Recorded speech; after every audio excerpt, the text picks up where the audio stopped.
అతి తక్కువ స్థలం, ఎక్కువ పంటలు, నిత్యం ఏదో ఒక పంట ద్వారా ఆదాయం, అంటే ఏటీఎం మోడల్, అంటే ఎనీ టైం మనీ.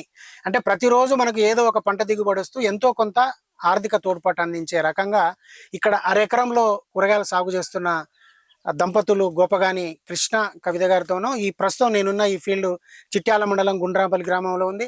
మొదట 10 గుంటల్లో స్టార్ట్ చేసిన సహజ వ్యవసాయం, ప్రకృతి వ్యవసాయం వాళ్ళు ఒక అరెకరానికి పెంచారు. అదేవిధంగా మరొక ఎకరంలో దేశీ విత్తనమైనటువంటి మైసూర్ మల్లిక ఆర్గానిక్ మెథడ్లోనే, అంటే సహజ సిద్ధంగానే పండిస్తున్నారు. ఈ కూరగాయల సాగుతోటి నిజంగానే వాళ్ళకి ఏమైనా ఆర్థిక తోడ్పాటు ఉందా, పడుతున్న కష్టానికి ఏమన్నా ఫలితం దక్కుతుందా, ఈ వివరాలన్నీ మనం మహిళా రైతు గోపగాని కవిత గారిని అడిగి మరిన్ని వివరాలు తెలుసుకుందాం. మీరు చూస్తున్నారు భూమిపుత్ర, నేను క్రాంతి. అమ్మ నమస్తే. కవిత గారు చెప్పండి, చూస్తేనేమో చిన్న ప్లేసు, పంటలేమో చాలా ఎక్కువ ఉన్నాయి మీరు చెప్పిన ప్రకారం. సో అసలు ఎట్లా స్టార్ట్ చేయాలని ఆలోచన వచ్చింది మీకు ముందు? 10 గుంటలతో అయినా సరే ఎట్లా స్టార్ట్ చేశారు? ఫస్ట్ లో అయితే మేము ఇంత ముందు చేసినాము.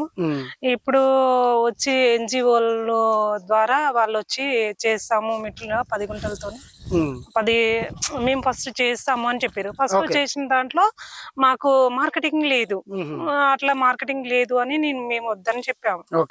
తర్వాత ఈ ఎన్జిఓలు ఉన్నారు, అక్షర ఎన్జిఓ వాళ్ళు వచ్చినారు అన్నట్టు మాకు.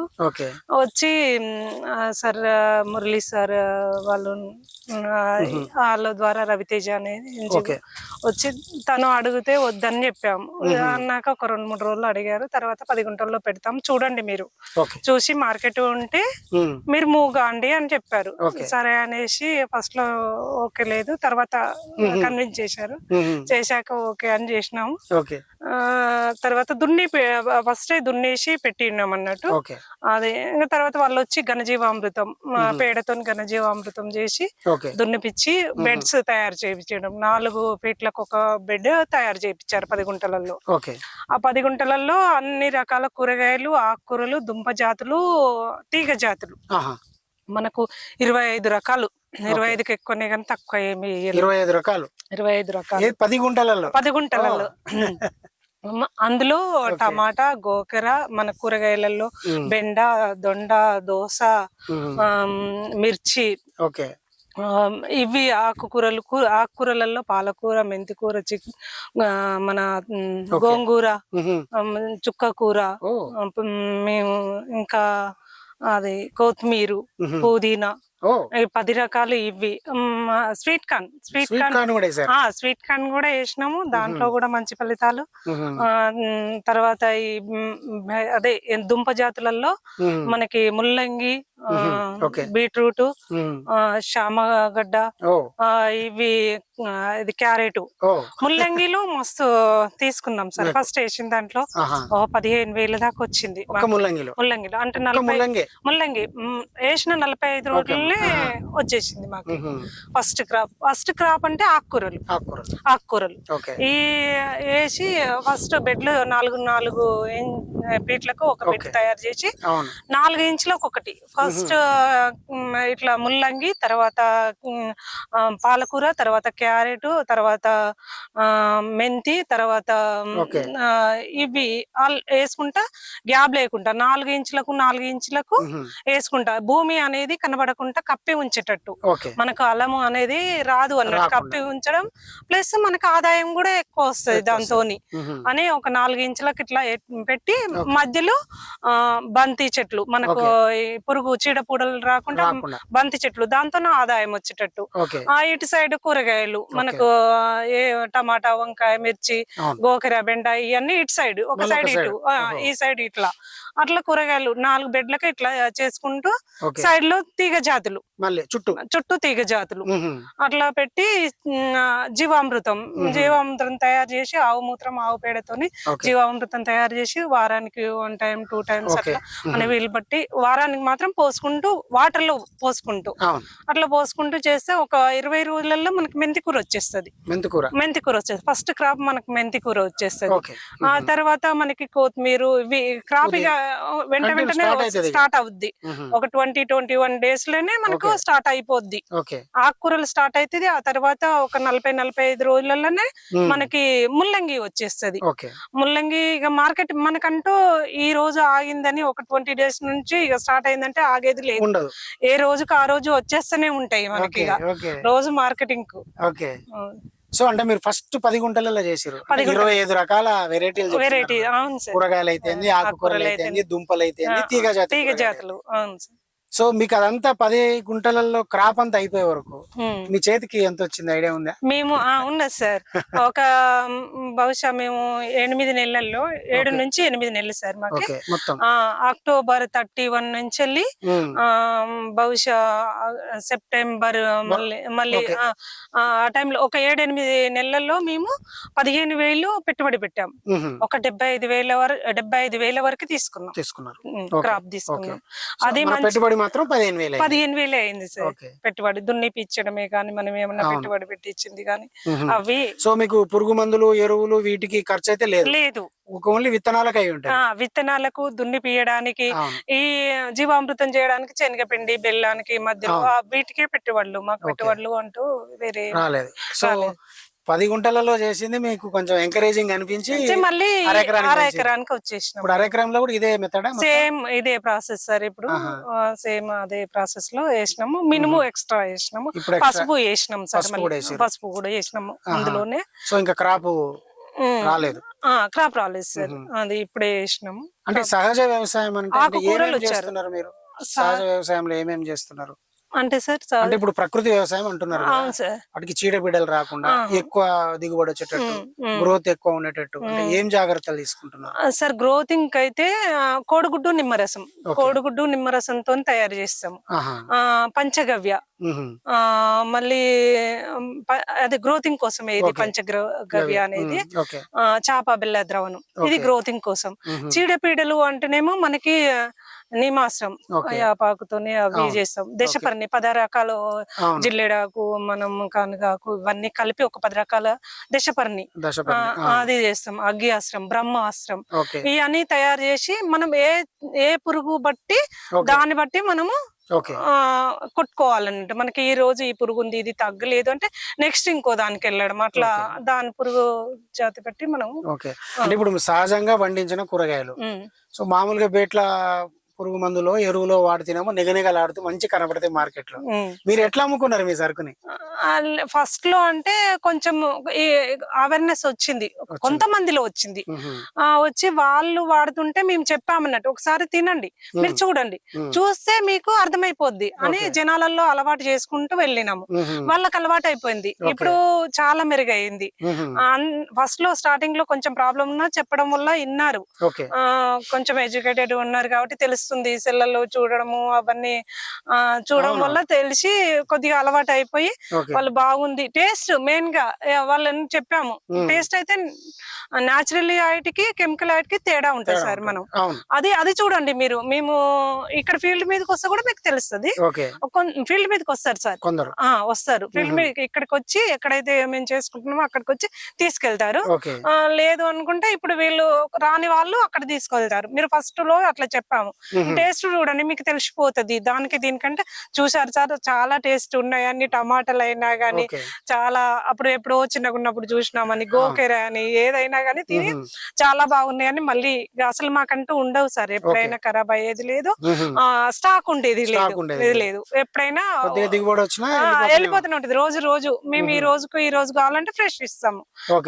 స్టాక్ చేసి అట్లా ఇచ్చేది లేదు, మనం ఇట్లా ఉండేది లేదు స్టాక్. సో ఇప్పుడు 50 ఎకర్ దాని మీద ఎట్లా అనిపిస్తుంది మీకు? ఎంకరేజింగ్ అనే ఉంది అంటే సార్ ఇప్పుడే వేసినాము. ఆకుకూరలు వచ్చింది మాకు. మెంతి కూర, తోటకూర, పాలకూర, కొత్తిమీర ఇవి తీసినాము. ఇప్పుడు ఇంకా రాలేదు. దుంప జాతులకు ఇంకా అక్కడికి కూరగాయల దానికి రాలేదు. కొంత వెళ్ళింది, కొంత ఇక్కడ దాంట్లో కొంత వెళ్ళింది. ఆ కొంత మాత్రం అమౌంట్ తీసుకున్నాం. అంటే ఓన్లీ సహజ వ్యవసాయంలోనే ఆర్గానిక్ మెథడ్ లోనే ఎందుకు కూరగాయలు సాగు చేయాలనిపించింది మీకు? మామూలుగా అందరూ కూరగాయలు అంటే రెగ్యులర్ సాగే కదా. అవును సార్. సో మీరు దీని వైపు ఎందుకు మళ్ళీ కెమికల్ మనము అంత ముందు మన తాతల నాటి వాళ్ళు కెమికల్ లేకుండా పండించారు సార్. వాళ్ళకి ఏ రోగాలు లేవు. వాళ్ళకి ఇప్పుడు ప్రతి ఒక్కరికి షుగర్, బీపీలని, థైరాయిడ్లని సహజం. ప్రతి ఇంట్లో ఒకరు ఉంటున్నారు, అందులో నేను కూడా ఒకరిని. అయితే అది కాకుండా మనము నాచురల్ ప్రకృతిగా తాతల నాడు పండించినట్టు మనం పోవాలనేసి 5 years కే 5 years ముందే అట్లా అనుకున్నాము. ఆవు తీసుకొచ్చి చేసాము, నాటు ఆవుని. నాటు ఆవు తీసుకొచ్చి చేసుకున్నాం సార్. ఆ తర్వాత ఇక ఇప్పుడు ఇంకా 1 year నుంచి ఎక్కువ పెంచుకుంటూ చేస్తున్నాము. దాని వల్ల మా ఆరోగ్యం కూడా ఏం లేదు సార్, మంచిగా ఉంది, సెట్ అయింది. మాకు సెట్ అయినాకనే జనాలలో అట్లా మన తాతలు కూడా ఏది లేదు కదా, అట్లా వాళ్ళు మంచిగా సహజంగా సహజ సిద్ధంగా పండించిరు కదా, వాళ్ళకి ఏది లేదు, మనం కూడా అట్లే పండించుకోవాలి. ఈ కెమికల్ తోని మనకు రోగాలు తప్ప ఏం లేవన్నా. సో దానికోసమని మీరు ఒక నలుగురికి నేను తింటాను, ఒక నలుగురికి ఇస్తాను, ఒక 10 మందికి, ఓ 20 మందికి. నాకు వీలైనంత వరకు, నాకు చేతనైనంత వరకు జనాలకు కొంత వరకన్నా మనం చెయ్యాలి. ఇప్పుడు వరి గురించి మాట్లాడదాం మనం. కూరగాయలు అయిపోయింది, ఒక ఎకరంలో వేసినామని చెప్పి. సో అది మొత్తము దేశీయ పద్ధతులు, సహజ పద్ధతుల్ని. దేశీయ పద్ధతులనే వేసినాం సార్. అది మైసూర్ మల్లిక అని మన దేశీయ విత్తనాలు. అది కూడా మంచి, అంటే మన తాతలు కూడా దేశీయ విత్తనాలే వాడిరు సార్. అదే ఏమంటారు అప్పుడు గొట్టొడ్లు అనేది ఇప్పుడేమో ఎర్రొడ్లు అంటారు. రెడ్ రైస్ అని, బ్లాక్ రైస్ అని, నవారా అని అట్లా వస్తుంది. కానీ అప్పుడు నాకు కూడా కొంచెం తెలియదు సార్. నేను గొట్టొడ్లు అని ఇన్నా, కాకుండా చూడలేదు కానీ ఇన్నాను. మా అమ్మల వాళ్ళు, వాళ్ళ నాన్న వాళ్ళు అట్లా చెప్తుంటే ఇట్లా గొట్టొడ్లు అలికినాము అమ్మ, మా అది కూడా వ్యవసాయ కుటుంబమే. అయితే ఆ గొట్టొడ్లు అలికినాము అనే వాళ్ళు అన్నట్టు అది చూసిన. ఆ గొట్టొడ్లే రెడ్ రైస్ అని అనుకుంటాం మనము. అది నాటు దేశీయ విత్తనం. ఇప్పుడు మైసూర్ మల్లిక అని మంచి సన్న రకాలు, అదే చిన్న పిల్లలైనా పెద్దవాళ్ళైనా తింటే మంచిది. ఫైబర్ కంటెంట్ బాగుంటది, రోగ నిరోధక శక్తి కూడా పెంచుతుంది, మనకి ఏదో రాకుండా అటాక్ కాకుండా తొందరగా మంచిగా ఉంటది అనేది ఉద్దేశంతో అవి పెట్టినాము. తింటే కూడా బాగుంది రిజల్ట్. తిన్న వాళ్ళు రిజల్ట్ అది కూడా బాగుంది అన్నారు. సన్న రకాలు సరే, అందుకని మీ ఇంటి పర్పస్ ఇంటి పర్పస్ అంటే మాకు వచ్చి మిగతా సేల్ చేద్దామనేసి మిగిలిన, అంటే ఎకరం తినలేము సార్. బియ్యం గా కన్వర్ట్ చేసుకొని అమ్మాల్సిందే సార్. సో ఇదే వెరైటీ పెట్టమని ఎవరు చెప్పారు మీకు? మైసూర్ మల్లిక చాలా వెరైటీస్ ఉన్నాయి అంటే మైసూర్ మల్లిక అంటే ఇది ఇప్పుడు ఎన్జిఓ అనే రవితేజ ఉన్నారు కదా, వాళ్ళు అక్కడ చేసినారు. ఇది అయితే అదే గుంటూరు వాళ్ళు, ఆంధ్ర వాళ్ళది. ఆంధ్ర నుండి వచ్చారు.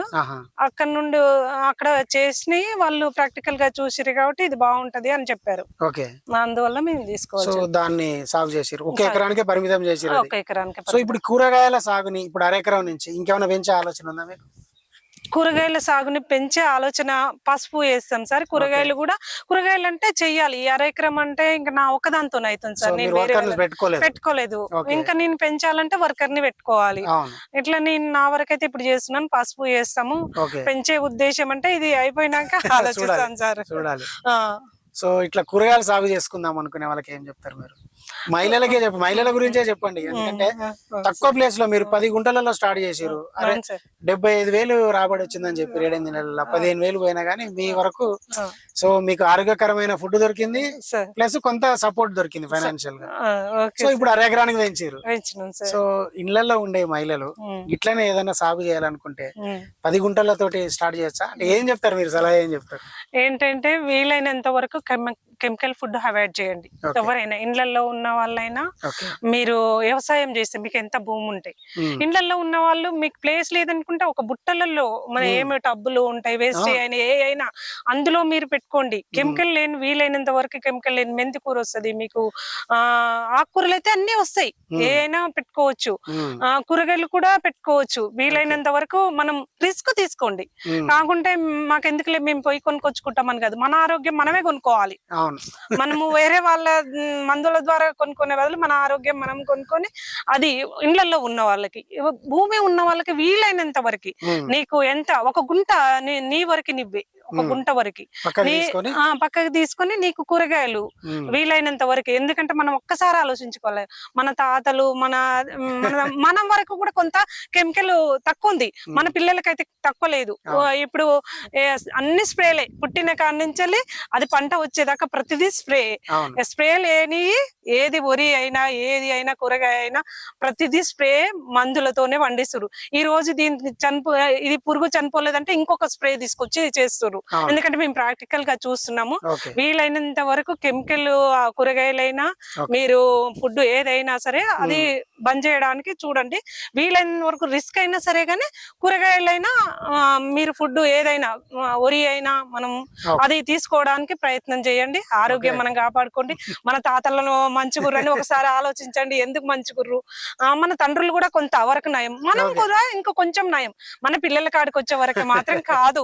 ఇప్పటి నుండే కంటి చూపు తగ్గిపోయింది వాళ్ళకి. ప్రతి వాళ్ళు స్వెట్స్ లేని వాళ్ళు లేరు. మీరు అదే ఆలోచించుకోండి. మీ పిల్లలకి ఏదైనా మన భవిష్యత్తు మనది అయిపోయింది, మన పిల్లల భవిష్యత్తు అని ఆలోచించుకుని కొంచెమన్నా మారి మనం న్యాచురల్ ప్రకృతిగా తినడానికి ప్రయత్నం చేయండి. అదొక్కటే. వీలైనంత వరకు అందరూ ఎవరైనా సరే న్యాచురల్ గా తినడానికి ప్రయత్నించండి. ఓకే అమ్మా, థ్యాంక్ యూ.